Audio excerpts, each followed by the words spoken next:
I'm Rebecca Malatke-Meslin, and welcome to Finding Common Ground, a show on Naperville Community Television focused on important current events and how they impact our diverse population. We are many voices of one community, often with strong opinions on every side of an issue. And I'm Dana Davenport. At the 2021 inauguration in Washington, D.C., President Biden said, "To restore the soul and to secure the future of America requires more than words. It requires the most elusive of things in a democracy, unity, bringing America together, uniting our people and uniting our nation." He asked every American to join him in the cause, uniting to fight the common foes we face: anger, resentment, hatred, extremism, lawlessness, violence, disease, joblessness, hopelessness. And with unity, we can do great things, important things. We can right wrongs. History, faith, and reason show the way of unity. We can see each other not as adversaries, but as neighbors. Here, through courageous local conversations in Naperville, in the interest of discovering collaborative solutions, we hope to help you find your common ground. Joining us for this conversation is the Mayor of Naperville, Steve Chirico, Ron Amato, Esquire, an attorney who has been very involved in several local nonprofits, Saily Joshi, NNU PDAC Chair 204, Parent Diversity Advisory Council Chair, Erin Wikstrom, Financial Advisor, CFP AIF, and Janice Chair, Health Committee, DuPage County NAACP. Thank you all so much for joining us. America United is the theme of the new presidency. What is your reaction to that theme? Well, after the past year of going through a pandemic and going through social unrest and going through watching social media and how nasty it can get, I think that coming together is going to mean a lot for a lot of different people. I think it's a great idea. I look forward to seeing what that'll look like once we can, bootstrap and work towards it. I'm just interested to see what that really means, not only on a national level, but at a local level too. I agree. I think there needs to be a strong message of unification at every level. Our leadership in government, our education system, our businesses, our community, we all have a role to play in America United. And I think we have a lot of work to do. So it's not simply just saying that we want to be united. It's the actual actions that are going to make a difference. I think it does start at the top, though. And I would certainly agree with that. If there's anything we have learned, it's that leadership matters. And it flows down. And sometimes what flows down can be very, very good. And sometimes it cannot be. As far as that whole unity thing, I think we have to understand that this is a long-term commitment because there are a lot of hurt feelings out there. There's a lot of misunderstanding. And how we achieve unity, it's going to take a desire, a commitment to want unity. Now, perhaps the greater question is, do we really want unity, and what does that look like to different people? Well, and I would just say, I think unfortunately the country is very divided right now, and what's going on the federal level has kind of trickled down to a certain degree into local politics as well. And I think, in my view, I think people do want to come together, and and I don't think people are real comfortable with the notion of our country being so divided indefinitely. I want to talk about that polarization because we saw the inauguration and then even just weeks prior, in the same location, so much hatred and polarization as well. And so we thought about, I think a lot of people recalled local events that happened in our community over the summer last year. How does that resonate with you? Are we seeing things play out on the national level and then be reflected in our community locally? It seems like, and this is probably not so unusual historically speaking, but it seems like the extremes have really shown up. Yeah, I think a lot of times they're in society, but they don't feel emboldened enough to come out and show themselves. And I'm not, I'm talking about political right or political left. The edges of our sort of ideologies can behave in such a way that doesn't really fit into our social norms. Right. But normally they aren't so, they don't feel so comfortable coming out in public. But it seems like right now, that's what's happening. Right. Well, and it was such an extreme year, right? Like, we had a massive pandemic, which put our health in jeopardy, but it also put our relationships in jeopardy. I can't tell you how many friends that I spoke with that suddenly question whether the health practices of another friend. And then you have the social issues that unfolded. And then you're not just questioning how your neighbor or friend is taking care of their health, but how do they view other people? And how do they view you? And what are their thoughts? And so it was a year of extremes, a year of security blankets seemingly coming unraveled at the seams every turn you took. And so naturally you get that polarization and that headbutting that takes place. And with that headbutting, with that polarization comes just explosive results. And so we all are now in 2021 hoping for something new, hoping for unity, hoping that this polarization will just fizzle away. But I think we would be naive to think that it'll go that fast, that it'll just, we talked about it, we had a great speech about it, but now what? Because I think we all celebrated December 31st, 2020 and said, woo, 2020 is gone, and maybe had a little bit of too much optimism on what 21 would bring. And so that polarization thing, it's still there. And I don't think it'll be indefinite, but I also don't think it'll be fixed in 4 years or in 8 years even. Right. I think it's going to take a lot more than that. I guess what I meant was I think those extreme views are always with us. They're always out there. We just don't always see them. And so back to Janice's comment about, is our country ready to unite? I don't think that the edges of our country want to unite, honestly. I think their views are their views, and they are, I don't want to use the word radicalized, but I mean, some of these people are radicalized. Mm-hmm. And I don't think that they want to unite. And so, but I don't know that that's ever going to change and ever has been different in the past. It's the rest of the country that normally gets along and is civil and respectful of one another, even though we have differences. It's that part of the country. Are they ready to unite? We've talked about what a difficult year the pandemic caused for those interpersonal relationships. And one thing we want to talk about a little bit is social media, because to Mayor Chirico's point, people are very emboldened to share their views, and social media is one of those places, right? What do we call it? Courageous thumbs, where folks are saying things on social media maybe they wouldn't normally say to a person's face. But yet at the same time, during the pandemic, we saw that was a way to connect. So what are your all thoughts on, the ills and the positives of social media and how they might help us with bringing that unity?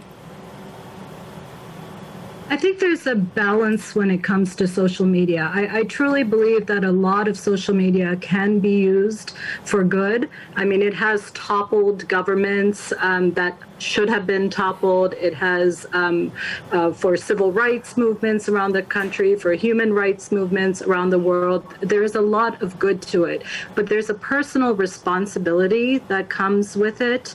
One of the things that just as an example, in Naperville is the Naperville Kindness Network. It's a page that Mayor Chirico had suggested, and a few of us are admins on him. I'm one of the admins. And whenever we post something there that the community needs, the latest example were blankets for COVID patients in the hospital. We literally, within weeks, got hundreds of them. And we wouldn't have been able to do that just by putting it out, in a text to our friends. It was because of social media. But I think you also have to have a responsibility of filtering what you're reading on social media. Read voraciously. That's one thing I've learned during the pandemic that I've had the time to do, is to read different perspectives, different authors, different news sources, watch different TV channels, and then think about it and make up your mind. I think just following one quick 30-second title on social media is not really the way to do it. But Saily, what you did was intentional. Yes. And that takes a certain intellect, because there are too many people on social media who simply read a headline and they believe what the headline says, not understanding the purpose of the headline is to generate clicks. It's not necessarily to tell the truth, but to generate clicks. So people click, people share without verifying the information that they're sharing is accurate information. So when we get to a place where we intentionally understanding there are harms caused by the continued passing of erroneous stories or information, then I think we might see a change. But until that behavior the behavior of just clicking and passing and believing becomes different, we might be in this a little bit longer. Very true. Well, and I think social media does provide a platform, unfortunately, for people who are kind of on the fringe, on the left or on the right, who want to engage with other people and argue with other people. And that's certainly one of the negative things about social media. And like Saily said, though, I think there are some very positive aspects of social media. And the good thing is a lot of people who are on social media are a little bit more moderate, and they want to use it as a platform to connect with other people and find out about what's going on in the community and kind of look at the more positive aspects of using social media. Jan, I think that you mentioned until our behavior will change, and I think that if you look at any industry going back into a couple hundred years in the United States, that has come about until regulation applied to that industry, there was a lot of abuse, whether it be environmental abuse, human rights, labor. You look at all these different industries throughout time that developed in our country, and you'll see that a lot of regulation had to be wrapped around those industries to protect the public. And right now, that's happening with social media. It's happening before our eyes. The government's coming in and they're saying, "Hey, look at certain things are not going to be allowed anymore, and we're going to hold you responsible." And so they're going to have to clean it up, because it's not just people's behaviors, it's what's allowed. And we have an unregulated industry right now, and that means that people can misbehave, and they will. Do you think I'm a user of social media, but very passively. So moving myself aside, I log in, I want to see puppies and babies, right? And if I don't, I turn it off. But the more that I've been in the social media world, and I'm a millennial, so I have grown up in the social media. That has been part of my entire adult life, pretty much, from MySpace to now, which there's so many different platforms. I'm becoming more and more anti-social media, because I think social media has made people, I think it's really created a lot of this polarization. I think, I know that your news feed, whatever app you're using, is specifically designed based on what you look for. Your phone, your devices actually are trained, the algorithm within the device is trained to generate content that you're going to like, much like what Janice was saying, the clickbait, right? The things that you're going to click. And so what you're getting is people more and more cemented into their stances. So going off what Steve was saying earlier is that a lot of these people are going to live there, and social media really helped get them there. And so I'm becoming increasingly anti-social media, where the amount of time I spend on there, post on there, and even go on to see other people's stuff is much less, because what I'm seeing from others is unkind. I'm seeing divisiveness. I'm seeing that we're ultimately the user, and so we're the product that's being pushed. The users are the product being pushed on social media. There's no other. It's a free service. So how do they get paid? Right? They get paid from advertisers. And so social media, I think, has to go through some massive evolutions, a lot more accountability on what they do. And in the meantime, I just encourage, especially, I'm raising little ones and there's other people raising little ones, be very mindful of that, because I think it's a dangerous tool, if not used. I would agree with you, and especially you millennials, okay, who are raising little ones. My grandson calls me the boomer. I'm like, that's not nice, okay?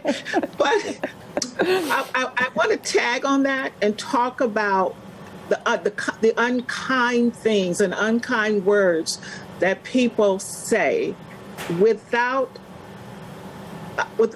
taking into account what that is doing, especially during a pandemic when we are physically distant from each other. What is the emotional and mental toll that people are feeling because of some of the unkind things that strangers are saying to them in response to sometimes some of the unkind things they are saying via Facebook, Twitter, Instagram, or whatever. If I may just pivot a little bit, I have an 11-year-old grandson, which makes me a boomer, okay? And he said to me the morning after the inauguration, he said, I feel like a weight has just fallen off my back. This is an 11-year-old, 6th grade child.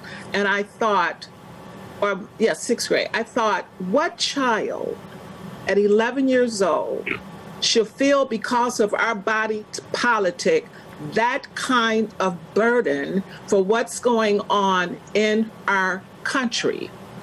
And I think that's what a lot of the adults are missing here. Our children are listening to us. Our children are paying attention to us, and they're feeding off of our energy. If our energy is negative, they feed off of that. If it's positive, they feed off of that. So we have to be mindful of what we are living, because children learn what they live, right? We all agree to that. We have to be mindful of what our children are witnessing, because the pandemic is taking an emotional and a mental toll, not just on the adults, but on the children as well. That's true. And if it could only just be puppies and babies, this world would be a better place. I unfriended Erin a few months ago, so I wouldn't even know she posted. One of the things that was said earlier by Mayor Chirico was how the government has taken a stand and has stepped up to say it's not okay when certain things get out of hand, when things are meant to incite, particularly when people are harmed physically, and including lives being lost. What can we all do, either individually, collectively, whether it be social media or just out in public, to take a stand in many ways that the government has, to call out either things that are untrue, things that are unkind, some sort of a kindness movement, because like Janice said, kids are watching, people are watching, and things are on a stage or a microscope in ways that they haven't been before, simply because people have time, because they're at home or they're social distanced. So what are some of the things that you would recommend, or that you've done yourself, that we can all kind of play a role and a part in supporting one another and promoting the kindness and the unity that I think we all need? Empathy and compassion is needed. to deal with what is going on right now. There's a lot of people in pain, all kinds of pain, whether it's mental pain, economic pain, domestic violence, all kinds of issues, food insecurity. So we have to also step back sometimes and see why they're saying what they're saying, and try to understand it. And there's a balance between trying to understand it and advocating for justice. When you see hate or when you see injustice, you absolutely have to put yourself out there and not be a bystander and say, no, you cannot say this. Just like we teach our children, when you see somebody being bullied, tell them to stop. Say something to someone. It's no different for adults either. If you see someone being bullied or if you see someone being trolled, take a stand and tell them to stop. But then at the same time, there are appropriate times when you have to shift a little bit and say, why is this person doing what they're doing? And why are they in so much pain? And then if you have a relationship with that person, that's when you really have a moment where you can intentionally connect with them and say, is there something I can do to help? Is there something that you need or a resource we can point you to? And oftentimes they open up and they say, you are the first person that has asked me that. You're the first person that has really wanted to listen to why I'm doing what I'm doing. And it's, it is something I think that we have to intentionally do. Well, and I was going to say, I think a big part of it is leading by example. I have 2 kids, and I try to lead by example. And a big part of it is just teaching them to be respectful to everyone. And, even if someone you don't necessarily agree with their political views, that doesn't mean that you can't be friends with them. I have friends across the political spectrum, and there are different events or nonprofits and things that we get together and rally behind, and that brings us together. And, it's things like that, events, nonprofit events, things of that nature that will help to bring people together from across the political spectrum and make them feel like they're part of the community. Well, I think we have to, so the kindness movement, is what you mentioned. I think we have to also not put it all on the shoulders of our government, because that's only going to go so far. And so speaking just in the business community, because that's what I tend to know, I think business leaders can be more intentional about the conversation and about creating actions that are deliberate steps on incorporating kindness and what you would probably call social governance within their organizations on a smaller scale. There's big companies that do social governance and environmentally conscientious things. And we can do that also at a smaller business level. And I have seen that starting to happen actually as a result of 2020. So, as much as I can, put down social media, it has actually helped propel a bigger discussion on how we can have more intentionality in our business practices, and including this kindness movement. And just kind of echoing what other things have been said, the lead by example more is caught than taught, right? So a lot of us, I know on this call alone, are in different philanthropic organizations. So whether that's like Naperville Junior Women's Club, Lions Club, Kiwanis, all these different organizations also are all about just being there and providing resources and pushing forward kindness and benevolence in the community. And I think those organizations, it is like prime time to get out there and have things that are proactive for people to do. So getting the message out there that there's opportunities to do good, even in a pandemic year. And Naperville may be at an advantage to lead that kindness movement. But we have to be, again, very deliberate or intentional in our efforts. We have to be very consistent in how we move forward, especially ethically when we're in positions to affect policy. I've lived here like 35, 36 years. And I would say it's a very it has for the most part been a very loving community for me. Okay, I've had some great relationships with different people, and just recently I have seen a side of some people that really surprised me. Okay, and I have to wonder, at least, since they have revealed this very extreme side of themselves, how do they rectify that now? And we talk about, going back to talking about unity and healing, there may be times when the person does not want to do the kumbaya with you. So do you then make the decision to just leave them to themselves? I mean, we can ask, are you okay? But if they don't want to be a participant in that healing, where do you take that? Kindness, empathy, and respect. These are what we'll need as we unite as a community. And we're going to talk a little bit more about that when we come back after the short break.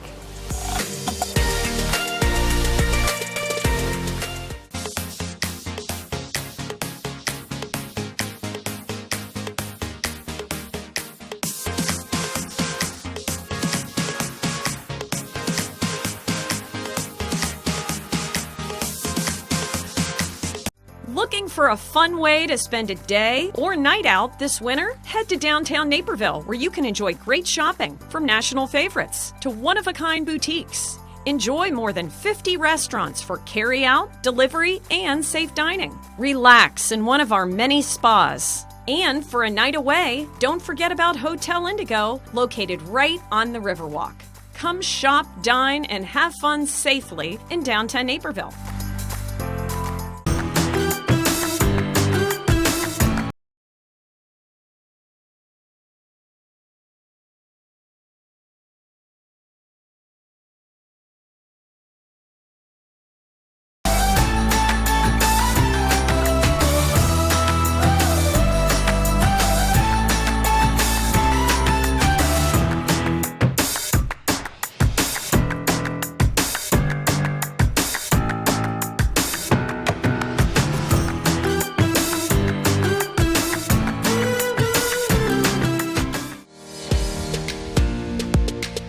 Welcome back to Finding Common Ground, where we are talking about America United and how it applies to us locally here in Naperville. One of the things about bringing people together and moving forward, despite all the things that we've gone through lately, is accountability, forgiveness, compassion, and empathy. What tools do you have, particularly in your professions and the way you interact with people as leaders in our community? What tools do you have? What advice can you offer people who are looking to make an apology, mend a fence, own a situation, and make things better and move forward?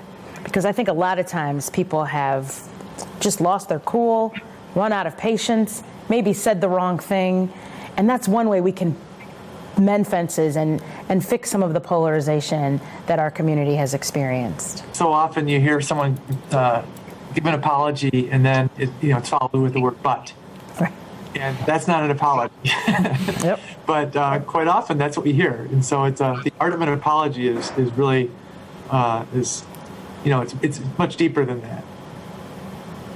Well, I was going to mention, I was involved in a situation on social media a while back where, things got a little heated, and I actually did apologize offline to the other person. And, I think it's really important to remember, everyone's not going to agree on everything 100% of the time, and it's okay to have, good-natured, spirited debate, but you have to respect the other person, and you have to try to avoid making ad hominem type attacks and making it personal. And, you can disagree without being disagreeable, as they say. And I really think it's important for people to try to live by that, as they're out in the community. And you can have good-natured debates with folks, but you have to be respectful. Well, in conversation's the only way that we're going to get anywhere with unity. So having those spirited debates are actually good. in my opinion. I think it's good to have open dialogue. Unfortunately, we've kind of entered an era where if you don't agree with everything, that means you can't be friends. But I don't believe in that. I have lots of friends who I have totally opposite perspectives with, but we have great conversations. And what I always encourage clients is I say, keep your eyes on the horizon. You know, a lot of times you'll hit different mile markers that are going to stumble you up, and you're going to want to stop there. But if you just keep your eyes on the horizon, things have a way of leveling themselves out. And so it's having those strategic conversations, being intentional, like we've talked about this whole segment, but also just keeping the long-term vision in mind that ultimately we're all in this together. You know, what I'm finding is often people form opinions based on information that just isn't true. Yes. And what I have tried to do when I'm using social media is give them the facts. And I had a situation just a few days ago where there was a discussion about the crime bill that is going to go before the governor. I don't know when, but there was the misinformation that the bill just sort of slipped through and it was voted on in the middle of the night. And I just began explaining to this man that anyone who understands how a bill, the process that a bill goes through to even get to a vote, will have to know. No state legislator walks into the room and says, I have this bill, and 12 hours later the bill passes. It doesn't work that way.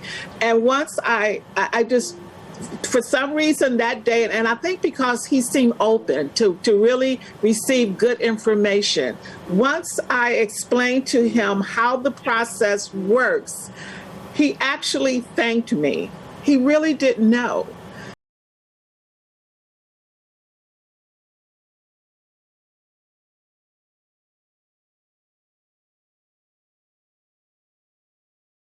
There are people out there who don't understand certain processes in our government. So they look to those who are well known in the community and they just believe what they say. So maybe it starts there. If we're going to say something, let's make sure what we say is the truth. Let's not, create our own facts, especially about processes. Yeah, that's where social media is really a good thing, because we can have these debates. I happen to have a different view than Janice on this particular item. And so, and you do have to look at the facts, and you do have to look at, the realities. But we interpret things differently, as I can see just by the comments that were just made. And so this is something that's important that we're able to have a discussion on in a respectful manner. And we can come to, reasonable minds can differ. We can come to different conclusions. That doesn't mean that a person's character has to be brought up or anything like that. As Ron, you were saying earlier, when people start to lower themselves, personal attacks, that's when it all falls apart very quickly. Mm-hmm. Well, and I think you asked what tools are available, and I think sometimes, particularly in this group, all of us are in leadership positions, so we're not shy about talking or giving our opinion. But I sometimes have to pull myself back and remember that I am often there to listen. And I think that's an incredibly important tool, is to not always go straight to debating, but to just listen to the people that are talking to you. And that's one thing I started during the pandemic at the Parent Diversity Advisory Council, is having listening sessions where we literally had hundreds of people coming on a call, and I would give each person 2 minutes to just listen to them. We didn't comment at all until like 90 minutes later, when we said, wow, now we know what work we have to do. And we learned so much from that. One quote, my son has been here this first semester, so one of the silver linings is that I'm learning what he's learning in college. And he took a class on James Baldwin, and there was a quote that really resonated with me. It said, not everything that is faced can be changed, but nothing can be changed until it's faced. Yep. So I think that, to me, is a very, very important ideal, is that don't shy away from controversy. Keep the doors open for conversation. Do your own self-reflection on how you are a partner in that conversation, but then also take the time to listen to the partner that you are arguing with.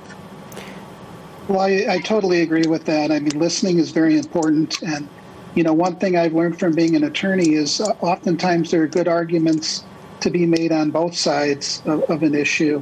So sometimes it just takes a person to step back and kind of look at things more objectively. And, maybe they'll be able to find common ground easier.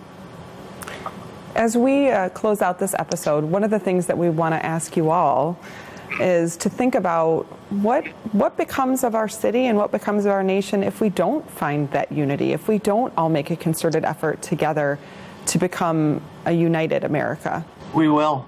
I think we will as well. I agree with Steve. I think we are, in general, very good people. And particularly Naperville, it has given so many of us so many opportunities that many of us want to give back. But again, we have to face our challenges. We cannot shy away from them. We have to realize that they are real, they are out there, they need to be validated, and we need to work on them. And that might be our common ground, is that we recognize the challenges are there, and we collectively work to mitigate those challenges and close the gap so that we are a more unified community.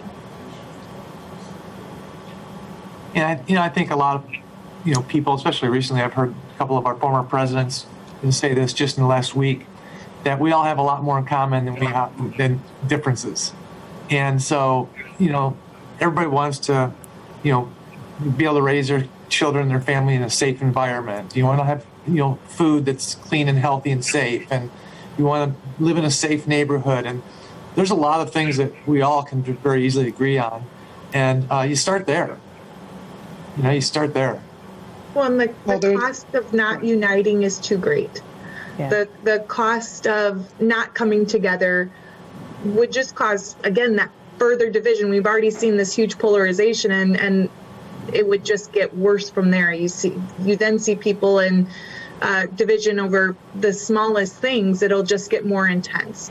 And so the cost is too great. And where there's too great of a cost, I agree with everyone here to say we're going to be pushed towards unity. It's going to mean swallowing our pride in some things, and it's going to mean finding the areas where we can agree, and then letting things go, having grace with each other and letting each other be clumsy, because we're all human. We're all fallible, right?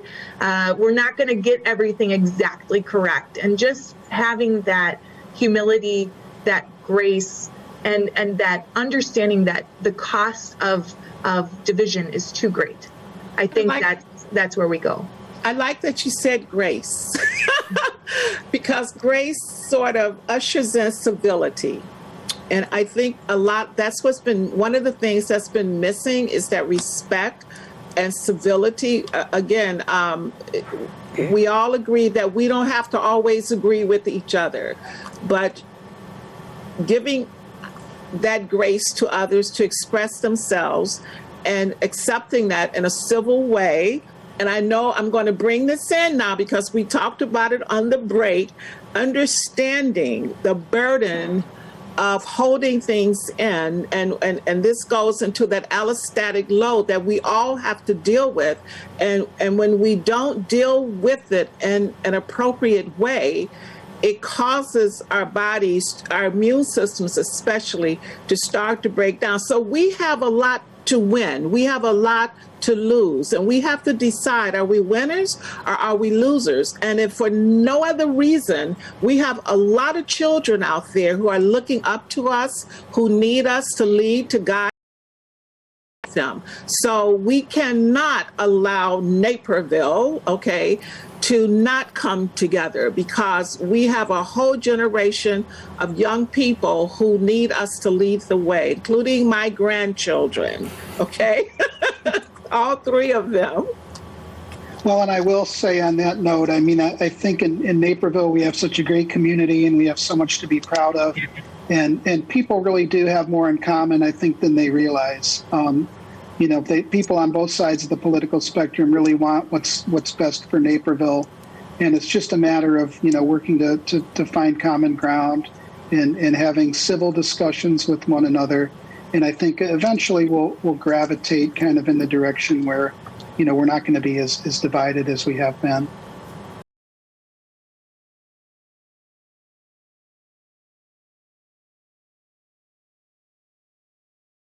Here.